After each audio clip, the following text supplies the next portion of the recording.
Hello बच्चों, बेटा आज की क्लास में हम लोगों ने जो चैप्टर आपका स्टार्ट करना है प्रोबेबिलिटी, उसमें सबसे पहला टॉपिक जो हम पढ़ेंगे 12th में वो है कंडीशनल प्रोबेबिलिटी। ठीक है, कई टॉपिक्स हैं, आपको बताते जाएंगे साथ के साथ। तो फर्स्ट आपका टॉपिक है भाई कंडीशनल प्रोबेबिलिटी।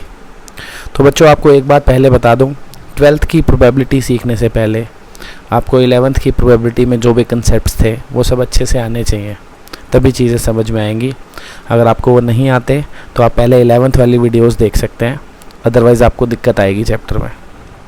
तो शुरू करते हैं भाई, होता क्या है कंडीशनल प्रोबेबिलिटी। जैसा कि नाम से ही कह रहा है, कुछ ना कुछ कंडीशन होगी, है ना। देखते हैं क्या होता है।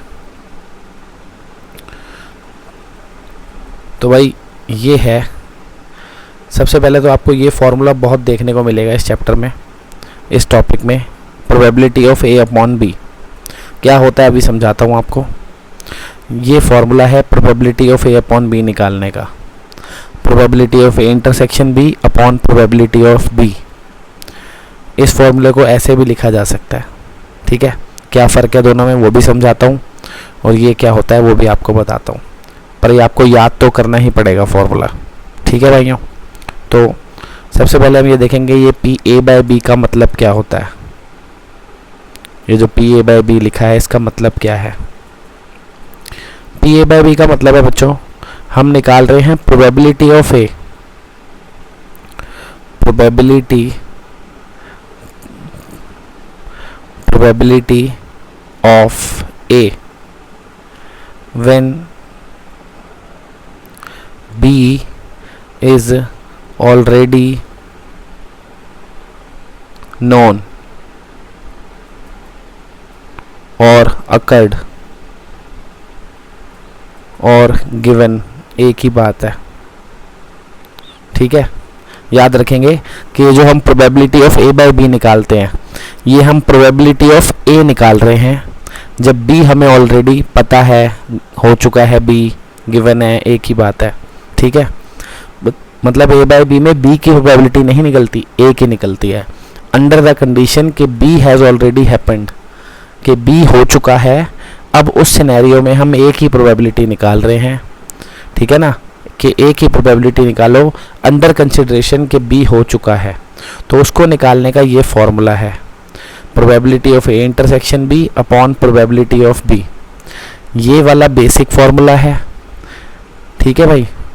ये जो है ये बच्चों बेसिक फॉर्मूला है आपका, और ये जो है ये डिराइव्ड है।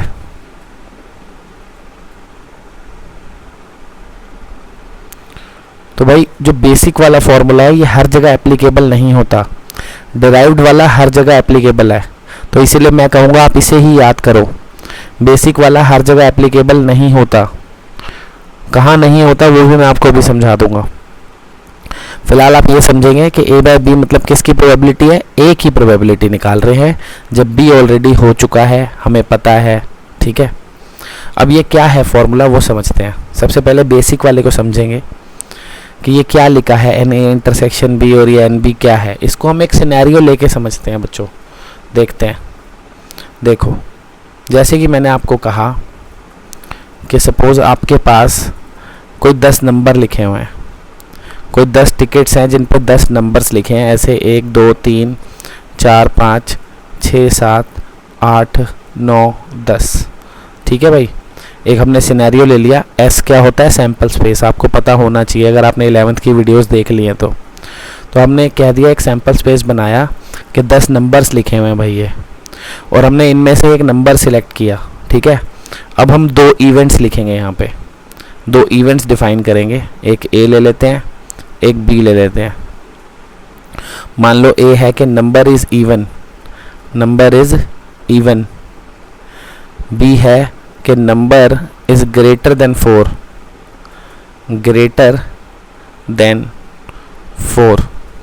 ठीक है भाइयों।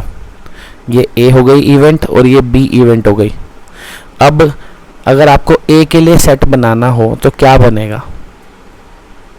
अगर मैं आपसे पूछूं ये जो ए इवेंट है कि नंबर इवन हो, इस सेट में कितने एलिमेंट्स आएंगे, सभी इवन नंबर्स आ जाएंगे, 2, 4, 6, 8 एंड 10, ठीक है ना, 2, 4, 6, 8 एंड 10। और अगर मैं आपको बी के लिए बोलूँ सेट बनाने के लिए, तो बी में क्या कह रहा है, नंबर ग्रेटर देन 4 होना चाहिए, 5 से बड़े सभी नंबर, 4 से बड़े सभी नंबर, तो 5 से 10 तक, है ना, तो 5, 6, 7, 8, 9, 10। समझ गए बच्चों बात? इन दोनों का, ए और बी का आपस में कोई लेना देना नहीं है। ए कह रहा है कि नंबर इवन होना चाहिए, तो हमने सभी इवन नंबर्स की लिस्ट बना दी है, और बी कह रहा है नंबर ग्रेटर देन 4 होना चाहिए, तो 4 से बड़े सभी नंबर्स हमने यहाँ पे लिख दिए। अब अगर आपसे कोई पूछे इस सिनेरियो में कि ए इंटरसेक्शन बी क्या होगा भाई, क्या पूछे कोई आपसे कि ए इंटरसेक्शन बी क्या है, इंटरसेक्शन आपको पता होना चाहिए कॉमन होता है। इन दोनों सेट्स में क्या कॉमन है, इन दोनों सेट्स में देखो 6 कॉमन है, 8 कॉमन है और 10 कॉमन है, वो लिख देते हैं 6, 8, 10, ठीक है। अब आपको समझाता हूँ ए अपॉन बी होता क्या है, ए अपॉन बी क्या होता है, ठीक है। हम बिना किसी फॉर्मूले के निकालेंगे probability of A upon B. तो ध्यान से समझेंगे बच्चों। पहले तो आपको मतलब बता दिया कि probability of A upon B का मतलब क्या है कि बी हमें पता है, अब हमें ए की प्रोबेबिलिटी निकालनी है। जैसे मैंने कहा कि इस 10 नंबर में से हमने एक नंबर सिलेक्ट किया और हमें बी पता है, मतलब हमें क्या पता है कि नंबर 4 से बड़ा है, ये हमें पता है। अब आपको प्रोबेबिलिटी बतानी है कि वो नंबर इवन हो, ए की प्रोबेबिलिटी बतानी है। अगर आप इस बात को नहीं समझेंगे तो टॉपिक रटना पड़ेगा। ए बाय बी का क्या मतलब है, उसने कहा कि ए की प्रोबेबिलिटी निकालो, यानी कि नंबर के इवन होने की प्रोबेबिलिटी निकालो, और बी आपको पता है, ये आपको पता है कि नंबर 4 से बड़ा है, ठीक है। अब प्रोबेबिलिटी का फॉर्मूला तो आपने बचपन से पढ़ा है, फेवरेबल अपॉन टोटल, पढ़ा है कि नहीं पढ़ा भाइयों, फेवरेबल अपॉन टोटल, सही है। तो सबसे पहले तो टोटल क्या लिखेंगे, नीचे जो टोटल आउटकम्स लिखेंगे वो क्या लिखेंगे, क्या 10 लिखेंगे, नहीं 10 क्यों लिखने हैं भाई, हमें पता है जब नंबर 4 से बड़ा है तो इन्हीं में से तो कोई होगा बस। तो टोटल आउटकम मुझे कितने लिखने चाहिए नीचे, 5। समझ गए ना बात, क्योंकि मुझे पता ही है नंबर 4 से बड़ा है, तो मैं 10 क्यों लिखूं, ठीक है। 5 क्यों लिखूंगा, 6 लिखेंगे भाई, 6 लिखेंगे ना, 4 से बड़े 6 नंबर हो गए। अब ऊपर क्या लिखना है मेरे को, फेवरेबल आउटकम। फेवरेबल मतलब मैं चाहता हूँ इवन नंबर हो, पर मेरे को पता है 4 से बड़े नंबर है, 4 से बड़े नंबर में कौन कौन से इवन है, 1, 2, 3, तो फेवरेबल आउटकम क्या होंगे, 3, तो प्रोबेबिलिटी शुड बी 3/6। समझ गए भाई, प्रोबेबिलिटी क्या आ जाएगी, 3/6। समझ गए ना कैसे आया 3/6, सोचो कि भाई प्रोबेबिलिटी का फॉर्मूला सिंपल होता है, फेवरेबल अपॉन टोटल। इस सिनेरियो के हिसाब से हम क्या पूछ रहे थे, हम पूछ रहे थे ए की प्रोबेबिलिटी बताओ, बी तुम्हें पता है, कि बी तुम्हें पता है मतलब तुम्हें पता है जो नंबर तुमने सिलेक्ट किया है वो 4 से बड़ा है, तो तुम्हें पता है जो तुमने नंबर सिलेक्ट किया है वो इन्हीं 6 में से किया होगा, तो इसीलिए नीचे क्या आ गया, 6, है ना। और अब आप चाहते हो ए की प्रोबेबिलिटी निकालना, यानी कि नंबर इवन होना चाहिए, तो इसमें से कितने इवन है, 3, तो फेवरेबल 3 हो गए। समझ गए ना, ऐसे निकली। अब फॉर्मूला कैसे बना, आप देखो ये 3 क्या है, ये 3 क्या है, क्या ये इवन नंबर है भाई। अगर इस पूरे सैंपल स्पेस में देखूं तो इवन नंबर तो 5 थे ना, पर मैंने तो 3 लिखा है। अब ये 3 कैसे लिखा है, 3 क्या थे, जो इनमें से इवन नंबर है। कि हमें क्या पता था, हमें बी पता था कि नंबर 4 से बड़ा है, तो 4 से बड़े नंबरों में जो इवन नंबर थे यानी 6, 8 और 10, वही 3 लिखा है ना हमने। तो 4 से बड़े नंबरों में जो इवन नंबर थे, यानी जो नंबर 4 से बड़ा भी हो और इवन भी हो, यानी ए और बी दोनों में जो कॉमन हो। तो ऊपर हमने कौन से एलिमेंट लिखे हैं, ये वाले जो ए और बी में कॉमन है ना। तो यानी ऊपर हमने 3 लिखा है, तो मैं कह सकता हूँ ऊपर हमने क्या लिखा है, number of elements in A intersection B. ये जो हमने 3 लिखा है ये क्या है, number of element in A intersection B, जो दोनों सेट में कॉमन है, सही है ना। नीचे हमने क्या लिखा है, 6, नीचे हमने लिखे हैं वो नंबर जो 4 से बड़े हैं, यानी जो बी में एलिमेंट है। तो डिनोमिनेटर में क्या आया मेरे भाइयों, number of elements in B.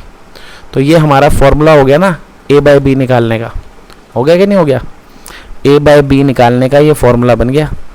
कि ए बाई बी निकालना है तो ऊपर ए इंटरसेक्शन बी में कितने एलिमेंट है वो लिख दो और नीचे बी में कितने एलिमेंट है वो लिख दो। ठीक है, एक काम और कर सकते हो, इसी को अगर मैं 10 से डिवाइड कर दूं तो ये क्या बन जाएगा भाइयों, 10 टोटल एलिमेंट थे ना, 10 क्या थे टोटल एलिमेंट। सही है, आप खुद सोचो, अगर मैं इसमें कितने एलिमेंट है 5, कितने हैं 5, अगर मैं नंबर ऑफ एलिमेंट्स इन ए को डिवाइड कर दूं number of element in sample space से, तो ये क्या चीज़ बन जाती है, ये ए की प्रोबेबिलिटी ही तो बन जाती है, नहीं बन जाती। ए की प्रोबेबिलिटी कैसे निकलती है कि ए में जितने आउटकम है और नीचे टोटल जितने आउटकम है कि नहीं, निकलती है ना भाइयों। तो किसी को भी आप किसी भी सेट में जो नंबर ऑफ आउटकम है अगर आप उसको सैंपल स्पेस यानी टोटल नंबर ऑफ आउटकम से डिवाइड करते हो तो वो उसकी प्रोबेबिलिटी बन जाती है। जैसे अगर आप बी के नंबर ऑफ एलिमेंट्स को टोटल नंबर ऑफ एलिमेंट्स से डिवाइड करोगे तो ये क्या बन जाएगी, प्रोबेबिलिटी ऑफ बी। अगर आप ए इंटरसेक्शन बी की प्रोबेबिलिटी को number of element in sample space से डिवाइड करोगे तो ये प्रोबेबिलिटी किसकी बन जाएगी भाई, ए इंटरसेक्शन बी की। ठीक है, अब हमने क्या किया, इसी में ऊपर नीचे number of element in sample space से डिवाइड कर दिया, तो ऊपर क्या बन गई, probability of A intersection B, नीचे क्या बन गई, प्रोबेबिलिटी ऑफ बी। तो ये नया फॉर्मूला बन गया ना, एक और क्या फॉर्मूला बन गया, probability of A intersection B upon probability of B. ठीक है ना भाइयों, तो यही दो फॉर्मूले तो बताए थे मैंने आपको अभी, पी ए बाई बी के, एक ये और एक ये।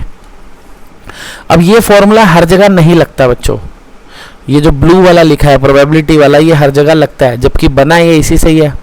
क्यों नहीं लगता, ये मैं आपको एक क्वेश्चन में ज़्यादा डिटेल में समझाऊंगा।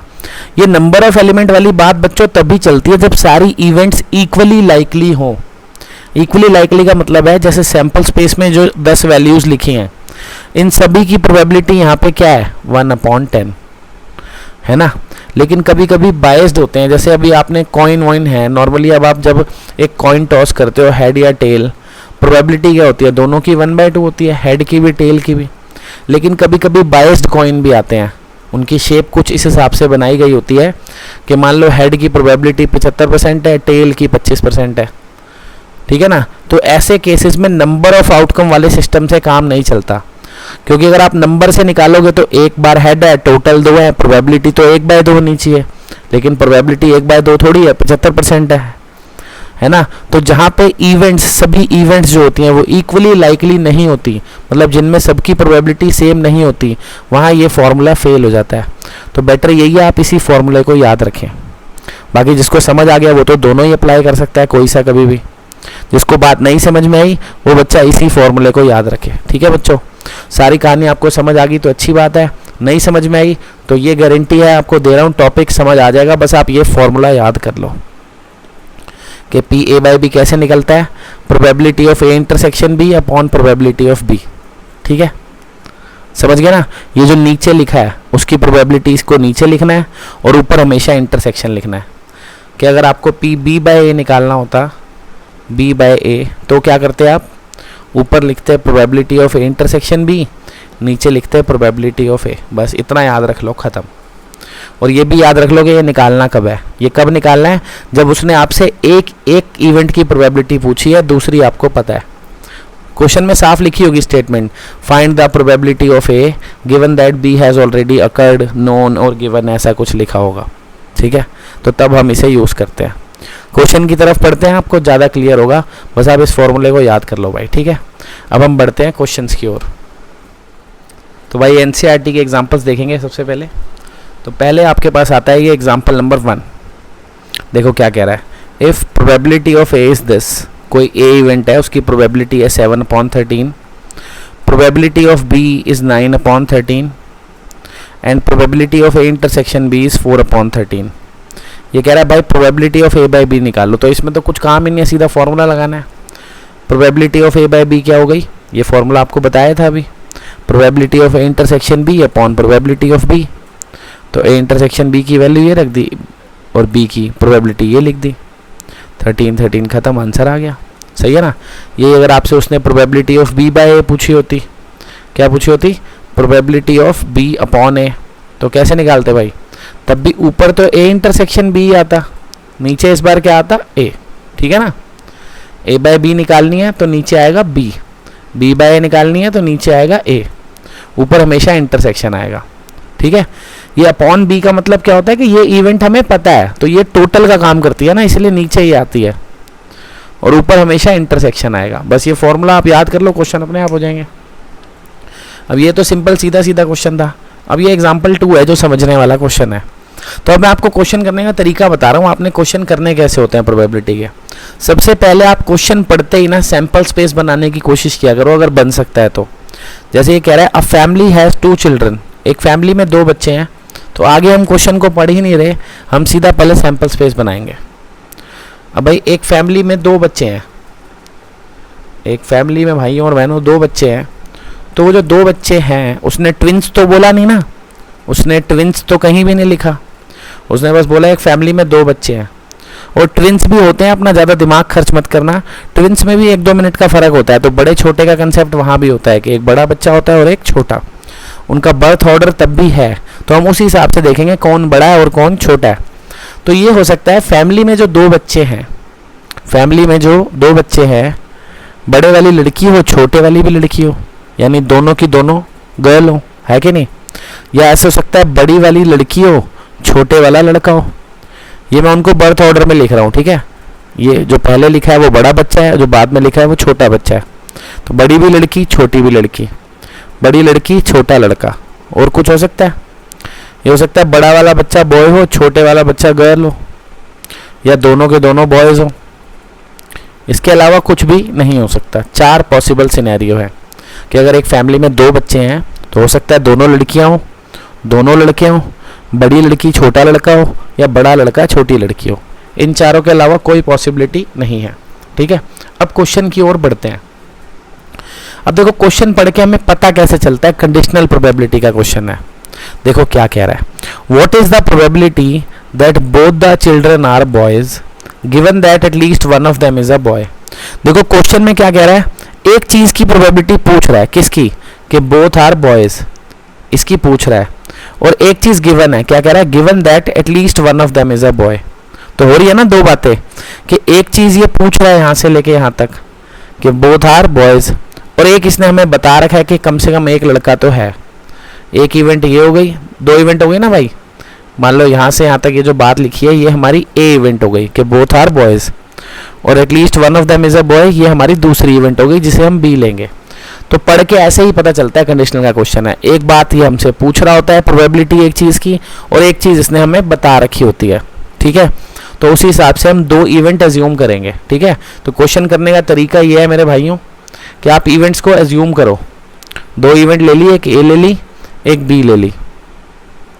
जो वो कह रहा है, किन 2 इवेंट्स की बात हो रही है, पहली इवेंट क्या है कि both the children are boys, तो इसको हम एक इवेंट ले लेंगे कि बोथ आर बॉयज, दोनों क्या हैं, लड़के हैं। ठीक है, दूसरी इवेंट क्या है मेरे भाइयों, दूसरी इवेंट क्या है, ये लिखा है ना गिवन दैट, कि ये गिवन है कि at least one of them is a boy, कि कम से कम एक उनमें से लड़का है, ये चीज़ गिवन है।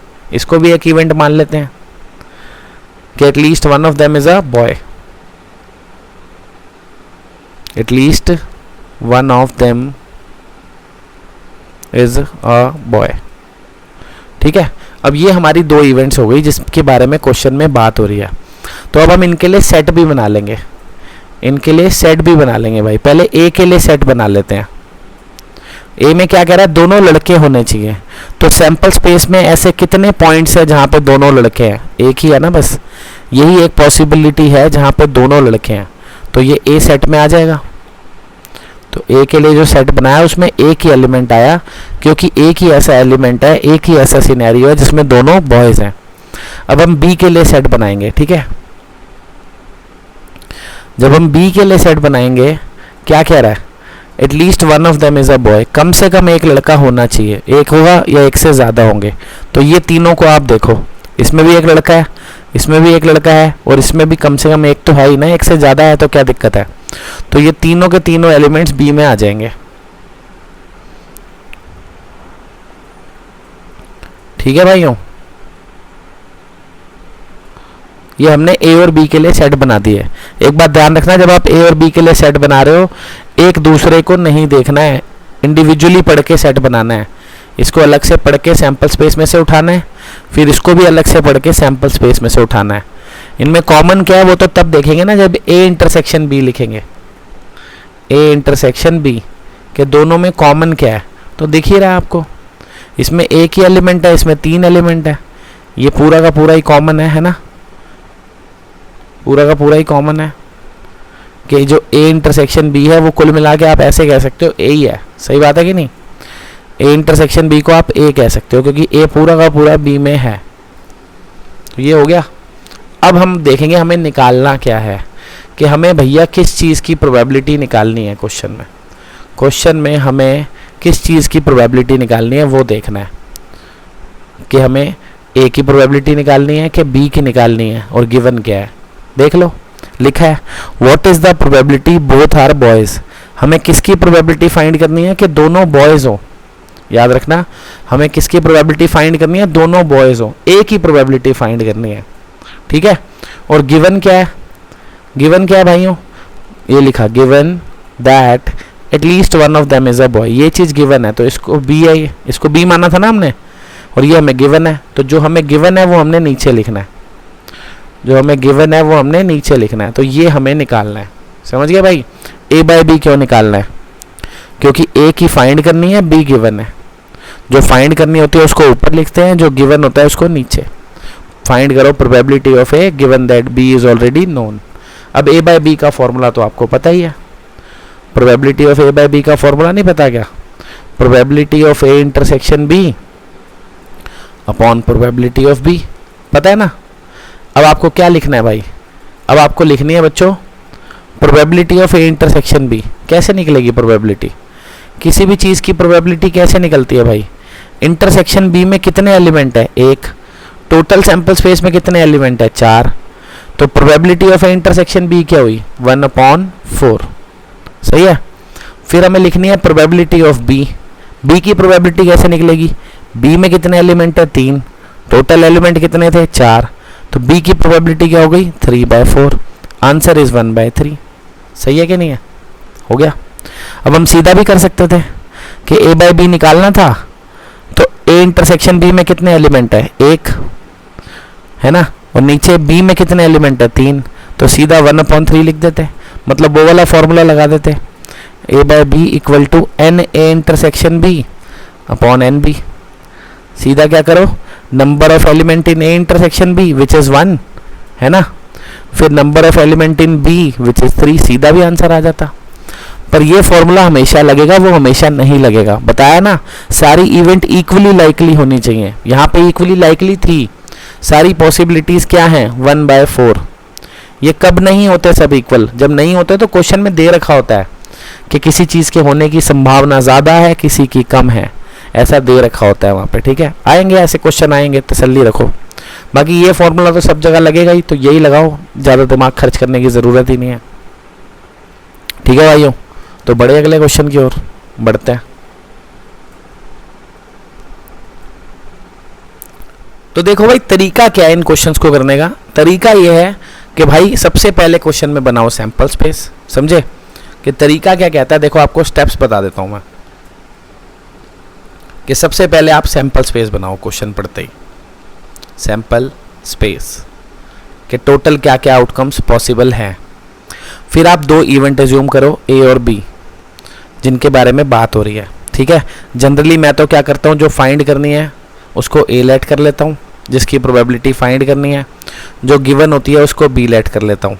ठीक है ना, क्वेश्चन पढ़ के पता लग ही जाता है कौन सी इवेंट फाइंड करनी है, तो मैं तो उसको ए लेट कर लेता हूँ, जो गिवन होती है उसको बी लेट कर लेता हूँ, और फिर सीधा का सीधा चुपचाप क्या करता हूँ, ए बाय बी निकाल देता हूँ, ख़त्म हो जाता है क्वेश्चन। तो इसी को फॉलो कर सकते हो आप भी। पढ़ते ही क्वेश्चन सैंपल स्पेस बनाओ, ऑल पॉसिबल आउटकम, फिर एक इवेंट ए लेट करो जो आपको जिसकी प्रोबेबिलिटी फाइंड करनी है, फिर एक इवेंट बी लेट करो जिसकी आपको गिवन है कि जो पता है दे रखा होता है कुछ ना कुछ, है ना, फिर आप ए अपॉन बी की प्रोबेबिलिटी निकाल दो, बस हो जाएगा क्वेश्चन। देखो करते हैं क्या कह रहा है। सबसे पहले ये वही क्वेश्चन है जो मैंने आपको अभी एग्जांपल समझाया था, अब एक बार तरीके से कर लेंगे। कह रहा है 10 cards numbered 1 to 10 are placed in a box. ठीक है ना, 10 पत्ते थे जिन पे 1 से लेके 10 तक नंबर लिखे हुए हैं, 10 कार्ड्स हैं।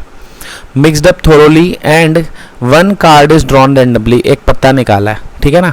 आगे का क्वेश्चन पढ़ते ही नहीं है, सैंपल स्पेस बना देते हैं। पहले क्या करते हैं, सैंपल स्पेस, कि भैया कार्ड हैं 10, उन पे 1 से लेके 10 तक नंबर लिखे हुए हैं, सब पे एक एक नंबर लिखा हुआ है 1 से लेके 10 तक। सब पे 10 के 10 नंबर नहीं लिखे हुए हैं, एक पे 1 लिखा है, एक पे 2, एक पे 3, ऐसे करते करते लास्ट वाले पे 10, ठीक है। अब बात क्या हो रही है वो देखो, क्या कह रहा है वो, if it is known that the number on the card drawn is more than 3, कि जो कार्ड आपने निकाला है उस पर नंबर 3 से बड़ा है, ये हमें पता है। तो एक इवेंट हो गई ना, आगे पढ़ते ही नहीं है अभी सिर्फ इसी की बात करते हैं। देखो क्या लिखा है, इफ इट इज नोन, ये हमें पता है कि that the number on the drawn card is more than 3, जो कार्ड हमने निकाला है उस पर नंबर 3 से बड़ा है, ये हमें पता है। तो जो हमें पता है मैं तो उसको जनरली बी एज्यूम करता हूँ, आप कुछ भी कर सकते हो, जो हमें पता है, ठीक है ना। एक माइंड सेट हो जाता है, क्वेश्चन ऐसे करना है कि हमें पता है उसको हम बी मान रहे हैं, बाकी कोई हार्ड एंड फास्ट रूल नहीं है, आप किसी को भी ए बी मान सकते हो। तो मैं बी किसे मान रहा हूँ कि number on the card drawn, on the drawn card लिख लो, जो मर्जी लिख दो भाई, ठीक है, अपनी इंग्लिश अपने हिसाब से लिख लो, जो तुम्हें बेटर लगता है। ऑन द ड्रॉन कार्ड ही लिख देते हैं, नहीं तो तुम गलतियां निकालोगे। On the drawn card is more than 3, ठीक है। ये चीज़ हमें पता थी कि जो कार्ड हमने निकाला है उस पर नंबर 3 से ज़्यादा लिखा हुआ है, तो इसको हमने बी मान लिया। अब हम ये देखते हैं हमें किसकी प्रोबेबिलिटी निकालनी है। What is the probability that it is an even number, कि जो कार्ड हमने निकाला है उस पर जो नंबर है वो इवन हो, ये हमें फाइंड करना है, ठीक है ना। व्हाट इज़ द प्रोबेबिलिटी मतलब इसको फाइंड करो, तो जो इवेंट फाइंड करनी है उसको मैं ए मान लेता हूँ। तो ए क्या इवेंट होगी भाई, ए क्या इवेंट हो गई कि number on the drawn card is even, ठीक है ना। तो भाई ये इवेंट्स डिफाइन करना बहुत ज़रूरी है, अगर आपने इवेंट्स डिफाइन नहीं करी तो टीचर नंबर काटेगा। बताना पड़ेगा ना ए क्या है बी क्या है, तभी तो बताओगे ए बाय बी निकालना है कि बी बाय ए, ठीक है। तो ये हमने 2 इवेंट्स ले ली। अब जब भी आपने इवेंट ले ली, सबसे पहले आप उसके लिए सेट बनाओ, बन सकता है तो यहाँ तो बन जाएगा ना सेट।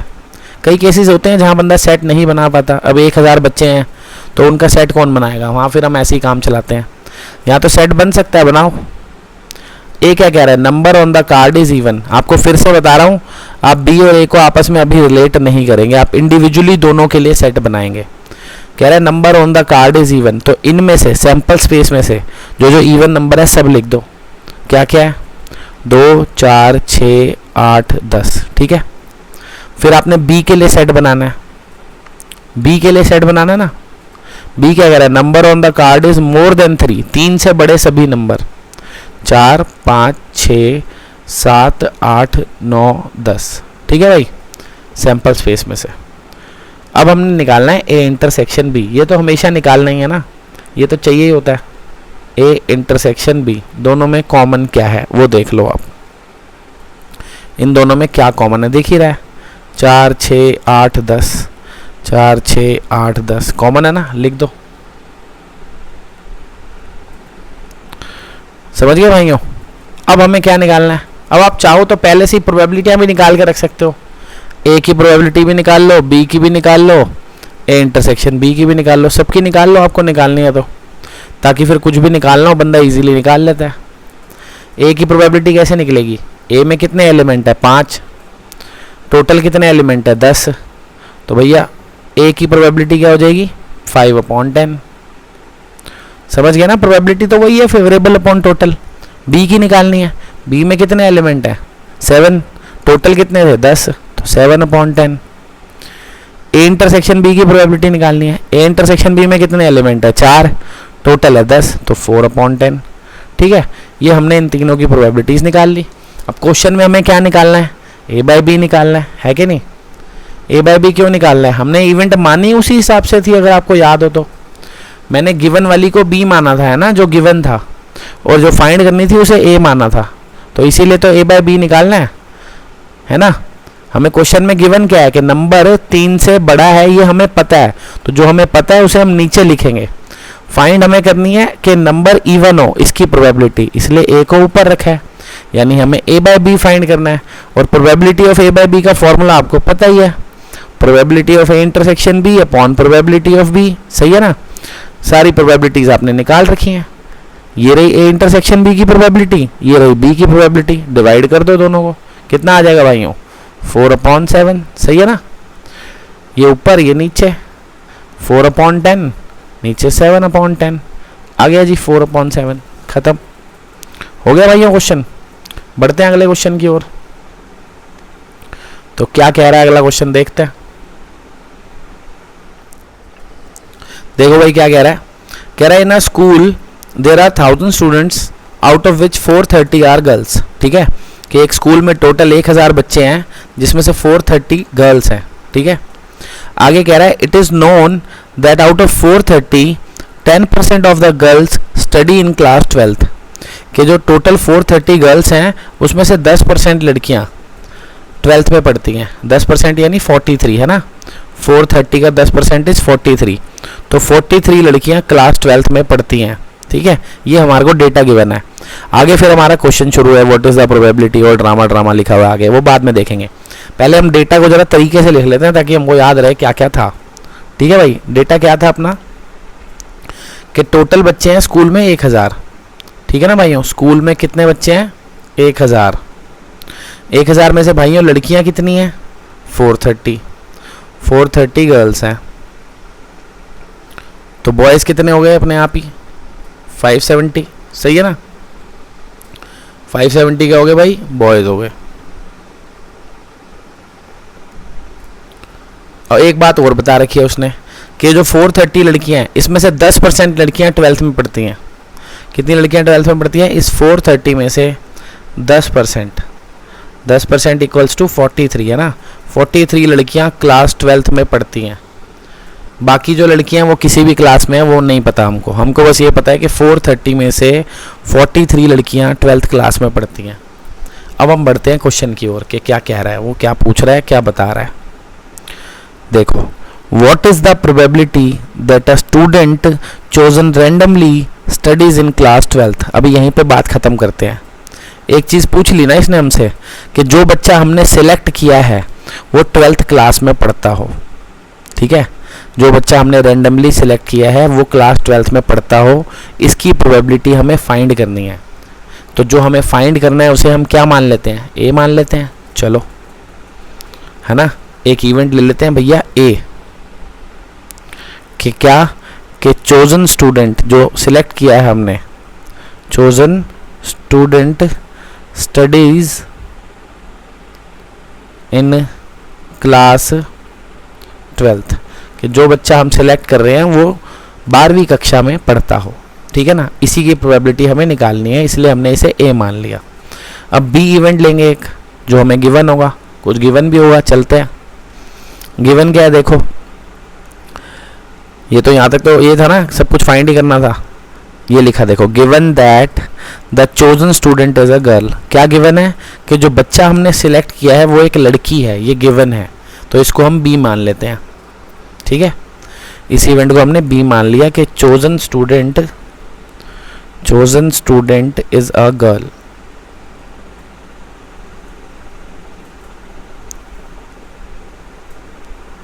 ठीक है भाइयों, समझ गए ना। इसमें मैंने सैंपल स्पेस क्यों नहीं बनाया, क्या बनाऊंगा सैंपल स्पेस, कोई 1000 बच्चों के नाम कोई लिखता फिरूंगा, मुझे थोड़ी पता है, तो ऐसे ही हो जाएगा ये। बस इसमें इवेंट डिफाइन कर दो आप, एक इवेंट जो आपको फाइंड करनी थी, जिसकी प्रोबेबिलिटी आपको फाइंड करनी थी, उसको हमने ए माना कि जो बच्चा हमने सिलेक्ट किया है वो 12वीं कक्षा में पढ़ता हो, इसकी क्या प्रोबेबिलिटी है, गिवन दैट, जो हमें इवेंट गिवन थी कि जो बच्चा हमने सिलेक्ट किया है वो एक लड़की है। ठीक है, अब हम ए और बी के लिए भी सेट तो नहीं बना सकते। यहाँ पे जो बच्चे 12वीं में पढ़ते हैं उनका सेट क्या बनाऊँ, क्या उन बच्चों के नाम थोड़ी लिख दूंगा, मुझे पता कोई है तो ऐसे ही छोड़ देता हूँ ना। मैं बी के लिए सेट बना सकता हूँ, चोजन स्टूडेंट लड़की है, ठीक है तो है, कौन सी है मुझे क्या पता है क्या नाम है उनके। एक काम करता हूँ, फिर ए इंटरसेक्शन बी को भी डिफाइन कर देता हूँ। यहाँ पे चाहिए होता है ना वो, तो उसको भी डिफाइन कर देते हैं। ए इंटरसेक्शन बी का मतलब क्या होता है, जो ए और बी में कॉमन हो। ए क्या कह रहा है, वो सभी बच्चे जो 12वीं में पढ़ते हैं। देखो ध्यान से पढ़ो, ए में कहीं भी जिक्र नहीं है कि लड़का है कि लड़की है, ए में बस ये लिखा है सभी बच्चे 12वीं वाले, 12th क्लास के सभी बच्चे, चाहे लड़का हो चाहे लड़की हो। बी में लिखा है सभी लड़कियां, चाहे वो किसी भी क्लास की हो। तो कॉमन बात क्या हुई कि वो 12th क्लास में भी होना चाहिए और लड़की भी होनी चाहिए। तो कॉमन बात क्या हुई दोनों में, वो लड़कियां जो 12th क्लास में पढ़ती है, ठीक है ना। तो अगर आपको ए इंटरसेक्शन बी डिफाइन करना है तो आप क्या लिखोगे कि chosen student is a girl of class 12th। सही है ना, कि चोजन स्टूडेंट क्या होना चाहिए, 12th क्लास की लड़की। वो दोनों में कॉमन होगी, ए में और बी में, लड़की भी है और 12वीं क्लास में भी है। अब हमें फाइंड क्या करना है भाइयों, क्या फाइंड करना है हमें, probability of A by B. क्यों फाइंड करनी है probability of A by B, वो कह रहा है ए की प्रोबेबिलिटी निकालो, बी आपको पता है। देखो सिंपली पी ए कब निकालते हैं, जब वो कुछ सीधा कह दे कि भैया एक बच्चा सिलेक्ट किया, वो 12वीं में पढ़ता है, इसकी प्रोबेबिलिटी बताओ, तो हम सीधा ए की प्रोबेबिलिटी लिखेंगे, खत्म। सही है ना। पी बी कब निकालते हैं, जब वो कहे एक बच्चा सिलेक्ट किया है, उसके लड़की होने की प्रोबेबिलिटी बताओ कि 14 स्टूडेंट इज अ गर्ल, तो बी की निकालेंगे। लेकिन उसने हमसे क्या पूछा है, ए की निकालो, बी पता है, तो अब हम निकालते हैं ए बाय बी। सही है ना, तो हम ए बाय बी निकाल रहे हैं। वैसे भी ए की प्रोबेबिलिटी तो हम लिख भी नहीं पाएंगे, यहाँ पे लिख पाओगे आप ए की प्रोबेबिलिटी, 12th क्लास में टोटल कितने बच्चे हैं स्कूल में, कहाँ पता है हमें, नहीं पता, क्योंकि लड़कियां तो पता है 12th में कितनी है, लड़के थोड़ी पता है। तो ए की प्रोबेबिलिटी तो निकल भी नहीं सकती इस क्वेश्चन में, बी की निकल सकती है। बी की कैसे निकलेगी भाइयों, सिंपल है, बी की प्रोबेबिलिटी निकालने में क्या है, बी क्या है, कह रहा है chosen student is a girl, girls कितनी है 430, टोटल बच्चे कितने हैं 1000, तो क्या प्रोबेबिलिटी हो जाएगी 430 अपॉन 1000। ए इंटरसेक्शन बी की प्रोबेबिलिटी भी निकल सकती है। ए इंटरसेक्शन बी क्या है, chosen student is a girl of class 12th, class 12th की कितनी लड़कियां हैं, ये रही 43, टोटल बच्चे 1000, तो ए इंटरसेक्शन बी की प्रोबेबिलिटी क्या हो गई 430 अपॉन 1000। सही है ना, प्रोबेबिलिटी तो टोटल में से निकलेगी ना हमेशा, तो ये बी भी निकल गया, ए इंटरसेक्शन बी भी निकल गया। और क्वेश्चन में क्या निकालना था भाइयों, probability of A by B, है ना, यही तो निकालना था। ए की निकालो, बी पता है, इसीलिए निकाल रहे हैं ए बाय बी। और फॉर्मूला क्या है, probability of A intersection B upon probability of B, बस हो गया, डिवाइड कर दो भाई, ये आ गया आंसर, डन क्वेश्चन। सही है भाइयों, बढ़ते हैं अगले क्वेश्चन की ओर। तो अगला क्वेश्चन आपकी स्क्रीन के ऊपर क्या आने वाला है, देखते हैं। ये रहा भाइयों अगला क्वेश्चन। तो देखेंगे भाई क्या कह रहा है ये, कह रहा है a die is throne 3 times, एक डाई 3 बार ही फेंकी है, एक डाई को 3 बार फेंका, ठीक है। तो इसका सैंपल स्पेस बनाना बड़ी सिरदर्दी का काम है, तो हम बिना बनाए काम करेंगे, ठीक है ना। टोटल नंबर ऑफ आउटकम्स आप लिख सकते हो, टोटल नंबर ऑफ आउटकम्स के डाई को 3 बार फेंका है, टोटल नंबर ऑफ आउटकम्स, अगर हम किसी डाई को 3 बार फेंकते हैं तो 6⁻³ यानी 216 आउटकम्स होने चाहिए, ठीक है ना। टोटल नंबर ऑफ आउटकम्स तो चाहिए होंगे ना प्रोबेबिलिटी निकालने के लिए, तो ये आ गए टोटल नंबर ऑफ आउटकम। अब आगे बढ़ते हैं क्वेश्चन में, कह रहा है events A and B are defined as below, A और बी इवेंट इसने खुद ही डिफाइन कर रखी है, हमें करनी नहीं है एज्यूम, ठीक है ना। ए क्या है 4 ऑन द 3rd थ्रो, पहले ए को समझते हैं। ए क्या कह रहा है बच्चों 4 ऑन द 3rd थ्रो, कि जब आपने तीसरी बार डाई फेंकी तो उसमें 4 आया, पहली 2 के बारे में कुछ नहीं बता रहा, वो डाई कितनी बार फेंकी थी 3 बार, तो जो 3rd थ्रो है उसमें 4 आया है, वो फिक्स्ड है। पहली 2 में क्या आया इसने नहीं बताया, तो पहली 2 में तो कुछ भी हो सकता है, पहली 2 में तो भाइयों कुछ भी हो सकता है ना। अगर मैं ए के लिए एक सेट बनाना चाहूँ तो कैसे बनेगा, देखो तो काफ़ी बड़ा सेट बनेगा, कि ये हो सकता है पहली बार जब हमने डाई फेंकी हो तो 1 आया हो, दूसरी बार डाई फेंकी हो 1 आया हो, तीसरी बार डाई फेंकी हो 4 आ गया हो, क्योंकि तीसरी बार तो 4 ही लाना है। ए में उसने क्या बोला है कि 4 लाओ on the 3rd throw, 3rd throw पे तो भैया 4 होना ही चाहिए, पहली 2 थ्रो में कुछ भी हो सकता है। तो हमने कहा कि पहली में क्या पता 1 आया हो, दूसरी में 1 आया हो, तीसरी में 4 आया हो, या ऐसा भी तो हो सकता है कि पहली में 1 आया हो, दूसरी में 2, तीसरी में 4, ये भी हो सकता है पहली में 1 आया हो, दूसरी में 3, तीसरी में 4, ऐसे ही 1 4 4 है ना, 1 5 1 5 4, या ये भी हो सकता है 1 6 4, समझ गए क्या किया हमने ये, कि पहली डाई में क्या पता 1 आया हो, और दूसरी में 1 से लेके 6 तक कुछ भी आया हो, तीसरी में तो 4 लाना ही था। और कुछ हो सकता है, बिल्कुल हो सकता है। क्या पता पहली डाई में 2 आया होता, जब पहली बार डाई फेंकी 2 आता, दूसरी बार 1 आता, तीसरी बार 4 आता, या पहली बार 2, दूसरी बार भी 2, तीसरी बार 4, करते करते ऐसे सेम, पहली बार 2, फिर 6, फिर 4। तो समझ रहे हो ये मैं क्या बना रहा हूँ, ये मैं 2 डाइस के आउटकम ही तो बना रहा हूँ। तीसरी को तो मैंने फिक्स ही कर दिया ना 4, तो 2 डाइस के आउटकम बन रहे हैं। और 2 डाइस के आउटकम कितने बनते हैं, 36 बनते हैं ना, 36, 1 1 1 2 1 3 1 4 1 5 1 6 2 1 2 2, ऐसे करते करते 2 6 तक। और लास्ट में कहाँ तक जाएंगे भाइयों, लास्ट में कहाँ तक जाएंगे, 6 1 है ना, 4, इससे करते करते 6 6 4, यही बनेंगे ना। कितने बन गए भाई ये पूरे, 36 आउटकम, 36 आउटकम्स। 2 डाइस का आउटकम बना है एक तरीके से, अगर आप समझो तो। तीसरी पे तो फिक्स है 4 ही है, पहली 2 के साथ ही तो खिलवाड़ हो रहा है जो भी हो रहा है। पहली में 1, दूसरी में 1, पहली में 1, दूसरी में 2, यही सब ड्रामा 2 के साथ ही तो हो रहा है। तो टोटल 36 आउटकम बन गए हैं, बहुत बनाए हैं आपने पहले भी, है ना। अब बी की बात करते हैं। बी क्या इवेंट है, 6 on the first and 5 on the second throw. इस बार ही 2 थ्रोज उसने फिक्स कर दी, पहली बार में 6 आए, दूसरी बार में 5 आए, तीसरी बारी का पता नहीं।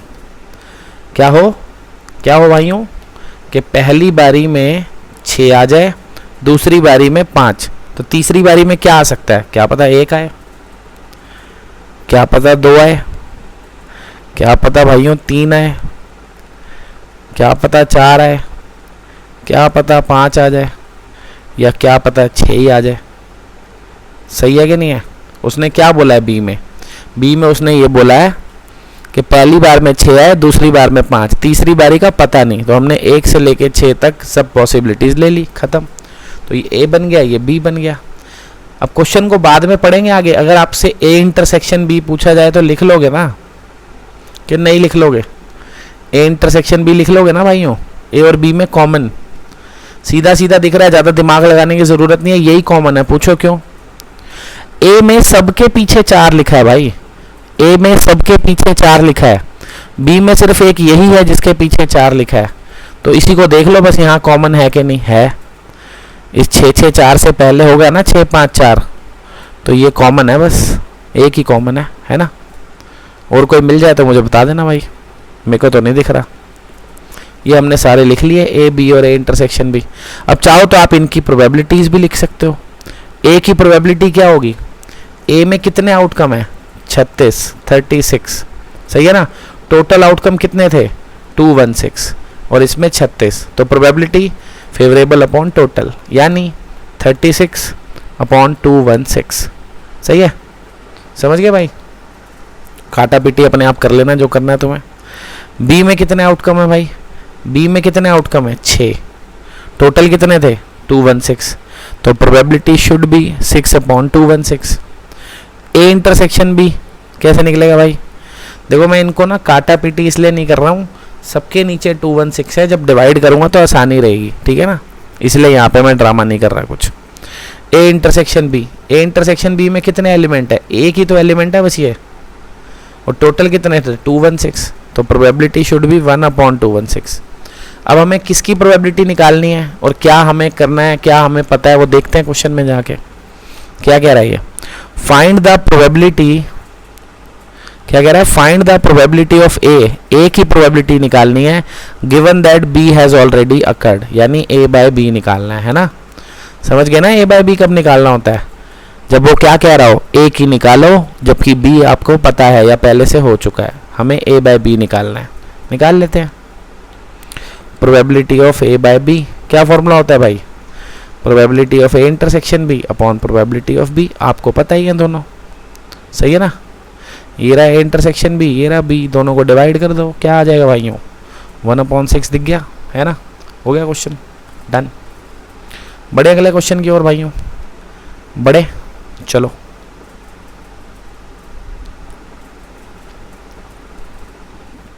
तो भाई क्या कह रहा है इस क्वेश्चन में, देखो कह रहा है a die is thrown twice, एक डाई को 2 बार फेंका है, ठीक है ना। तो एक डाई को अगर 2 बार फेंका है तो सैंपल स्पेस बनाया जा सकता है, बनाना है तो इजी होता है, आपको पता ही है। एक डाई को 2 बार फेंका है तो टोटल नंबर ऑफ आउटकम्स क्या हो जाएंगे? टोटल नंबर ऑफ आउटकम्स कितने होते हैं भाइयों? 6⁻², 36। पता है ना क्या होते हैं वो आउटकम्स? ऐसे ही तो बनेंगे, वही अभी पीछे भी तो बनाए थे, 1 1 1 2 1 6 तक, है ना? ऐसे ही तो बनाए थे।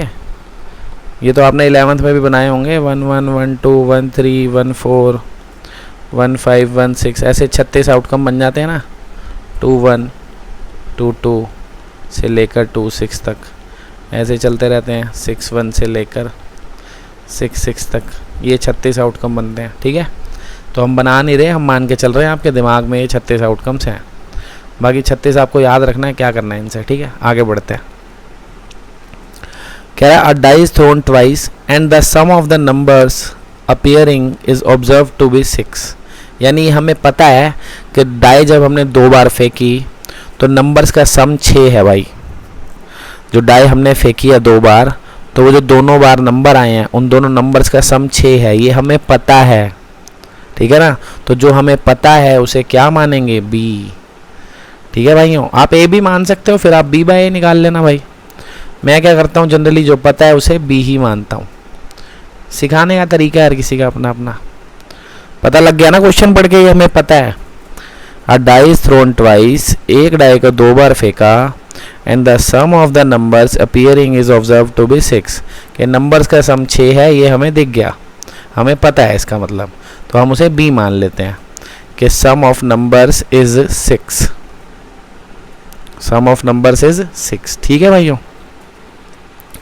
अब आगे क्या कह रहा है? What is the conditional probability? What is the conditional probability that the number 4 has appeared at least once? Number 4 has appeared at least once, इसकी प्रोबेबिलिटी हमें फाइंड करनी है, तो इसे हम ए मान लेते हैं। क्या ए है भाई? कि number 4 has appeared at least once.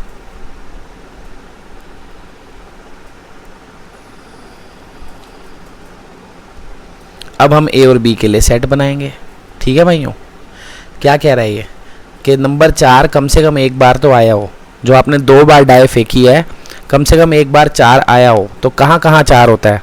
या तो आप वो 36 के 36 आउटकम बना लो, आपको दिख जाएगा।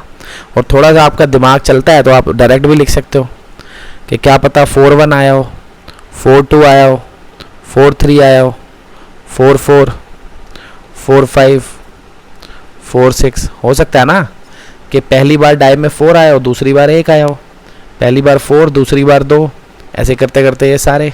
या उल्टा भी हो सकता है कि पहली बार 1 आया हो, दूसरी बार 4, पहली बार 2 दूसरी बार 4, फिर 3 4 4 4 तो लिख ही दिया ऊपर, 5 4 6 4। ये हमने सिर्फ 4 वाले क्यों लिखे हैं? क्योंकि ए में कह तो रहा है 4 कम से कम एक बार आए, तो इन सभी आउटकम्स में 4 कम से कम एक बार है, इसके अलावा कहीं पे भी 4 नहीं होता, तो इसलिए ये सब ए में लिख दिए। अब बी में कौन कौन से आउटकम आएंगे? कि सम ऑफ नंबर से 6, कि जो आप 36 आउटकम ये बनाओगे उनमें कहाँ कहाँ पे सम 6 होता है, कब कब होता है सम 6? खुद सोचो, क्या पता पहली डाई में 1 हो, दूसरी में 5 हो, सम हो जाएगा 6। पहली में 2 हो, दूसरी में 4 हो, पहली में 3 हो, दूसरी में भी 3 हो, पहली में 4 हो, दूसरी में 2 हो, पहली में 5 हो, दूसरी में 1 हो। ऐसा तो नहीं हो सकता ना एक में 6 हो तो दूसरी में 0 हो, 0 तो होता ही नहीं कभी। तो यही पॉसिबिलिटीज़ हैं जब सम क्या हो? 6 हो। अब इन दोनों में कॉमन लिख लोगे भाई, इन दोनों में कॉमन, ए और बी में कॉमन क्या दिख रहा है आपको? 2 4 और 4 2 दिख रहा है, सही है ना?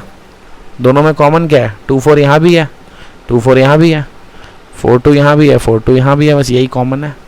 और फाइंड क्या करना है मेरे भाई? फाइंड क्या करना है मेरे भाइयों? ए बाय बी। समझ गए ना ए बाय बी क्यों करना है? हमने लेटी उसी हिसाब से की थी इवेंट्स, कि ए की प्रोबेबिलिटी फाइंड करनी थी, बी हमें पता था। और ए बाय बी कैसे निकलेगा? Probability of A intersection B upon probability of B. ठीक है ना? चाहो तो आप ऐसे भी निकाल सकते हो, अभी तो बताया था, number of element in A intersection B upon number of element in B.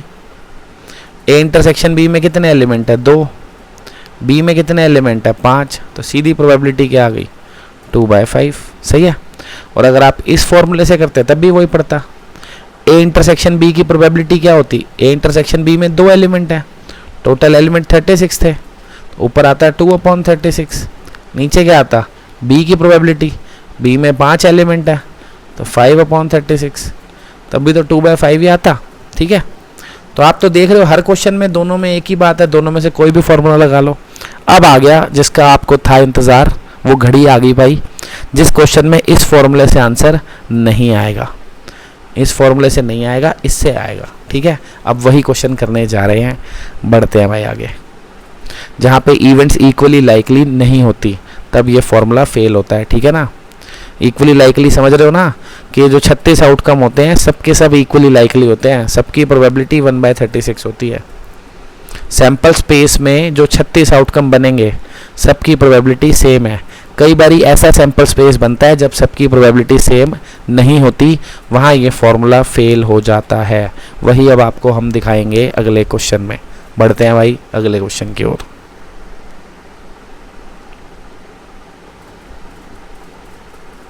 तो देखो भाई क्या कह रहा है क्वेश्चन, कह रहा है consider the experiment of tossing a coin.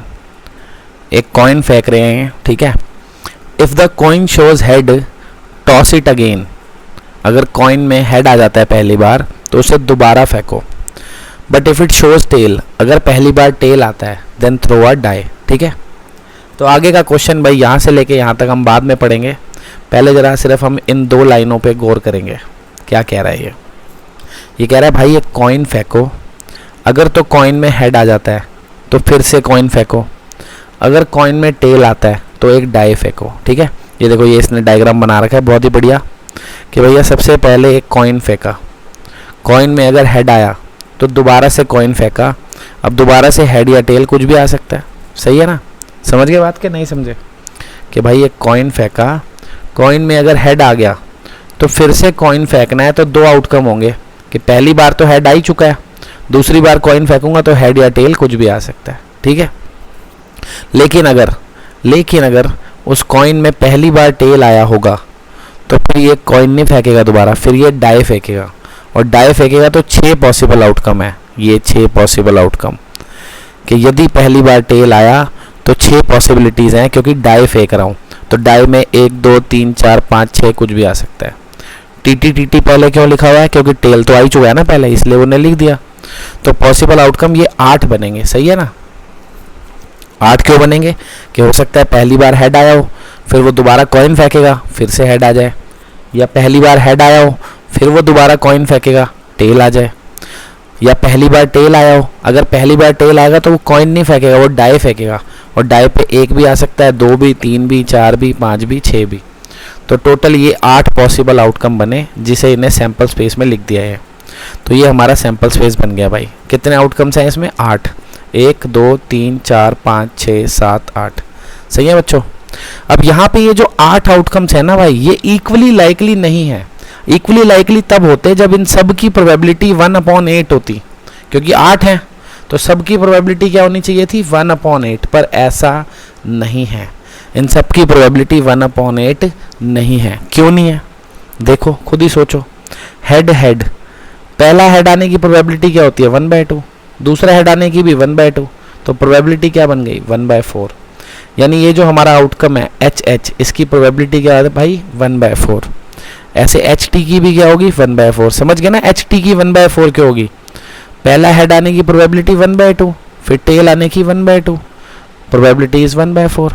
लेकिन ये जो आउटकम है T1, इसकी प्रोबेबिलिटी क्या है, टेल आने की प्रोबेबिलिटी 1/2 और डाई में 1 आने की प्रोबेबिलिटी 1/6, यानी प्रोबेबिलिटी है 1/12। तो ये जो हमारे 6 आउटकम है, इन सबकी इंडिविजुअल प्रोबेबिलिटी 1/12 है, सही है। सबकी 6 के 6 की इंडिविजुअल प्रोबेबिलिटी क्या है, 1/12, जबकि इन दोनों की इंडिविजुअल प्रोबेबिलिटी क्या है, 1/4। ठीक है भाई, तो ये हमारी इवेंट्स इक्वली लाइकली नहीं है।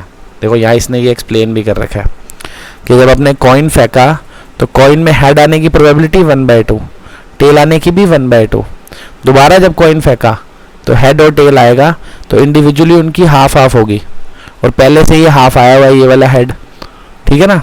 तो half into half is 1/4, half into half is 1/4, ये हाफ इंटू 1/6 इज 1/12, तो इंडिविजुअली इन सबकी 1/12। ठीक है, समझ गए ना इक्वली लाइकली क्यों नहीं है ये, क्योंकि सबकी प्रोबेबिलिटी अलग अलग है।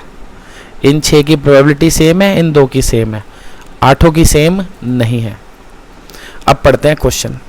कह रहा है find the conditional probability of the event that die shows a number greater than 4। ठीक है, सैंपल स्पेस बना लूँ भाई पहले एक बारी भाइयों सैंपल स्पेस बना ले क्या। सैंपल स्पेस क्या बना है भाई, H H H T T1 T2 T3 T4 T5 and T6, ये बना है अपना सैंपल स्पेस। समझ गए ना इनकी प्रोबेबिलिटीज कैसे हैं। आप ऐसे भी समझ सकते हो, देखो इसको, देखो ये क्या है अपने आप में, अगर आप इसको देखो तो ये क्या है, ये 2 कॉइन्स का आउटकम है। इंडिविजुअली इसको देखो तो ये 2 कॉइन्स का आउटकम है ना, और 2 कॉइन्स की अगर आप बात करो तो 4 आउटकम बनते हैं मेरे भाई, H H H T T H T T बनते हैं कि नहीं बनते। और इन आउटकम्स में कितनी जगह एच एच है, एक जगह, टोटल कितने हैं 4, तो प्रोबेबिलिटी क्या होनी चाहिए 1/4, इसीलिए इसकी प्रोबेबिलिटी क्या है 1/4, इसकी भी 1/4। समझ गए, कैसे भी समझ सकते हो, या ऐसे समझ लो इंडिविजुअली इसकी 1/2 इसकी 1/2, तो 1/2 इंटू 1/2 इज 1/4, कैसे भी समझ लो। जैसे आप इसको देखो, ये किस चीज़ का आउटकम है, ये एक कॉइन और एक डाई का आउटकम है। अगर आप एक कॉइन और एक डाई की बात करो ना, एक कॉइन और एक डाई की, तो वैसे 12 आउटकम बनते हैं। कैसे, हेड के साथ 1 आ सकता है, हेड के साथ 2 आ सकता है, करते करते हेड के साथ 6 आ सकता है, या टेल के साथ 1 से लेके टेल के साथ 6 तक कुछ भी आ सकता है। जब हम बात करें एक कॉइन और एक डाई की, टोटल 12 आउटकम होते हैं, और टेल 1 कितनी जगह पे है, एक जगह पे, तो प्रोबेबिलिटी क्या हुई 1/12, इसलिए इसकी प्रोबेबिलिटी क्या है 1/12। ठीक है, या ऐसे समझ सकते हो, टेल की प्रोबेबिलिटी हाफ और डाई में 1 आने की प्रोबेबिलिटी 1/6, तो 1/12। ठीक है भाई, दोनों तरीके से आपको बता दिया, याद रहेगा ना। इस वाले की 1/4, इस वाले की 1/4, इसकी 1/12, इसकी भी 1/12, इसकी भी 1/12, इसकी भी 1/12, इसकी भी 1/12 और इसकी भी 1/12। ठीक है भाइयों, तो ये हमारा सैंपल स्पेस बन गया। अब हमने ए और बी इवेंट एज्यूम करनी है, जो हमें फाइंड करनी है और जो हमें गिवन है। चलें क्वेश्चन की ओर। क्या फाइंड करना है, find the conditional probability of the event, find करनी है, यानी ए ले लेते हैं इसको, the die shows a number greater than 4। ठीक है, ए क्या ले लेते हैं कि number on the die is greater than 4, number on the die is greater than 4। ठीक है, फिर बी ले लेते हैं। बी क्या है, बी क्या है भाइयों, जो हमें गिवन होगा, देखते हैं क्या गिवन है। ये लिखा देखो, क्या कह रहा था, find the conditional probability the die shows a number greater than 4 given that, लिखा है ना, given that there is at least 1 tail. क्या गिवन है कि कम से कम एक टेल तो आया है, ये गिवन है। इसे बी मान लेते हैं, कि बी क्या मान लेते हैं, at least 1 tail appeared, at least 1 tail appeared, कि भैया कम से कम एक टेल तो आया है। अब हम ए और बी के लिए सेट बना देते हैं। देखो ए के लिए क्या सेट बनाएगा, number on the die greater than 4। A में क्या कह रहा है, number on the die greater than 4। कहाँ कहाँ पे नंबर 4 से बड़ा है, एक इसमें और एक इसमें, तो ए में 2 आउटकम आ गए, T5 T6। अब बी के लिए बनाते हैं। बी में क्या है भाई, एटलीस्ट 1 टेल, कम से कम एक टेल तो हो। तो देखो इन 6 में तो टेल है ही, इसमें भी टेल है ना, तो ये 7 आउटकम है जिनमें टेल है। तो HT T1 T2 क्या है भाई, T2 T3 T4 T5 T6। Common क्या है भाई दोनों में, दोनों में कॉमन तो दिख रहा होगा, T5 T6 है, दिख रहा है ना, ए और बी में कॉमन, सही है। फाइंड क्या करना है मेरे भाई, फाइंड क्या करना है, PA/B। अब अगर आप इसको n वाले फॉर्मूले से निकालो, देखो क्या होगा, number of element in A intersection B upon number of element in B. Number of element in A intersection B कितना है? 2। कितना है? 2। और number of element in B कितना है भाइयों? 7। तो आंसर क्या आ गया? 2/7, विच इज़ रॉन्ग। ये गलत है भाइयों, ये गलत है। ये देख लो, आंसर है भाई 2/9। क्या आंसर है? 2/9। तो आंसर आ गया गलत। अब मेरे भाइयों हम इसको निकालते हैं कौन से फॉर्मूले से? प्रोबेबिलिटी वाले फॉर्मूले से। Probability of A intersection B upon probability of B. ठीक है, तो पहले जरा आप ए इंटरसेक्शन बी की और ए की प्रोबेबिलिटी तो लिख लो। लिख ले कहीं पे, यहाँ लिख लेते हैं। ए इंटरसेक्शन बी की प्रोबेबिलिटी है क्या? इसकी प्रोबेबिलिटी क्या है भाई? इंडिविजुअली इसकी प्रोबेबिलिटी 1/12 थी, इसकी भी 1/12, याद है? 1/12, 1/12। तो भैया ए इंटरसेक्शन बी की प्रोबेबिलिटी क्या हो जाएगी? 1/12 प्लस 1/12 यानी 2/12। ठीक है भाइयों, ये जो अपना ए इंटरसेक्शन बी में 2 एलिमेंट है, इसकी भी 1/12 है, इसकी भी 1/12। 1/12 प्लस 1/12 2/12। अब बी की लिख लेते हैं प्रोबेबिलिटी। बी की प्रोबेबिलिटी भाई, इसकी 1/12 है, इसकी भी 1/12, इन 6 के 6 एलिमेंट्स की 1/12 है, तो ये ऐड होके क्या हो जाएगी? 6/12। और इसकी क्या थी? 1/4। तो 1/4 प्लस 6/12, ये अपनी बी की प्रोबेबिलिटी आ गई। क्या आ गई? 1/4 प्लस 6/12, जो कि कितनी होगी भाई? 9/12। ठीक है, अब वैल्यू पुट कर दो आप। ए इंटरसेक्शन बी की और बी की प्रोबेबिलिटी लिख दो भाई, लिख दो भाइयों, लिख दो। 2/12 अपॉन 9/12 आ गया जी 2/9। तो ई है हमारा करेक्ट आंसर। ठीक है ना भाइयों, पता लग गया ना फेल हो गया फॉर्मूला? क्यों? क्योंकि इवेंट्स इक्वली लाइकली नहीं थी, सबकी प्रोबेबिलिटी सैम्पल स्पेस में सेम नहीं थी, इसीलिए ये फेल हो गया, ये पास हो गया। तो ये तो भैया हमेशा पास हो जाएगा। ये कब पास होगा? जब सारे इवेंट्स इक्वली लाइकली हो। ये आपको बड़ी गहराई की बात बता दी है, नहीं तो जनरली क्या कहते हैं भैया, ये फॉर्मूला लगाओ और काम बनाओ अपना। ये छोटी छोटी बातें इसलिए बता रहा हूँ, कभी किसी 1 नंबर के क्वेश्चन में क्या पता कुछ पूछें, क्या पता कुछ भी पूछ सकते हैं भाई, है कि नहीं? क्या पता कोई सिनेरियो दे दिया, ऑप्शन में दे दिया, ये फॉर्मूला लगेगा कि नहीं लगेगा। ठीक है, कुछ भी आ सकता है, समझ जाओगे तो अच्छी बात है भाइयों। तो ये हो गई आज की क्लास समाप्त। सारे एग्जाम्पल्स आपको करा दिए भाइयों। ये है आपका होमवर्क। आज आपको एनसीईआरटी की एक्सरसाइज 13.1 के सभी क्वेश्चन करने हैं। एंड में 1-2 ऑब्जेक्टिव क्वेश्चन भी होते हैं, वो भी करने हैं, छोड़ मत देना भाई। सभी क्वेश्चन करने हैं विद एग्जाम्पल्स। वैसे एग्जाम्पल मैंने भी करा दिए हैं, पर आप अपने हाथ से एक बार दोबारा निकाल लोगे तो अच्छा रहेगा ना। तो 13.1 के सभी question with examples, plus miscellaneous में भी इस कंसेप्ट से रिलेटेड कुछ क्वेश्चन है। ये 1, 2, 14, 15 और 17 से 19, यानी 17, 18, 19। तो ये सभी क्वेश्चन आज आप लोगों को करने हैं, कंडीशनल प्रोबेबिलिटी से रिलेटेड है। ठीक है भाइयों, मिलते हैं नेक्स्ट क्लास में नए टॉपिक के साथ। तब तक के लिए अलविदा।